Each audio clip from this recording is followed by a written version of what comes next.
মার্কিন president Donald Trump ও Xi Jinping এর মধ্যে বহুল প্রত্যাশিত শীর্ষ বৈঠকের আলোচনা যখন তুঙ্গে, ঠিক তখনই বেইজিং এর এক বিস্ফোরক পদক্ষেপে মার্কিন চীন কূটনৈতিক সম্পর্কে যেন নতুন করে বরফ জমল।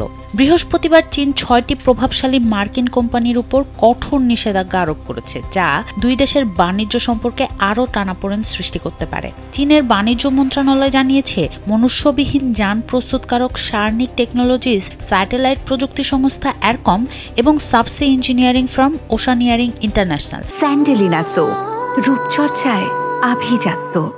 এই কোম্পানিগুলো তাইওয়ানের সাথে সামরিক প্রযুক্তিগত সহযোগিতায় লিপ্ত হয়ে চীনের জাতীয় সার্বভৌমত্ব, নিরাপত্তা এবং উন্নয়ন স্বার্থকে মারাত্মকভাবে ক্ষুণ্ণ করেছে বলে দাবি চীনের। এছাড়াও সামরিক জাহাজ নির্মাতা Huntington Ingalls Industries, facilities manager Planet Management Group ও ইন্টেলিজেন্স ফার্ম গ্লোবাল ডাইমেনশনের উপর নিষেধাজ্ঞা দিয়েছে বেইজিং। এই প্রতিষ্ঠানগুলোর বিরুদ্ধেও একই ধরনের অভিযোগ এনেছে জিনপিং এর সরকার।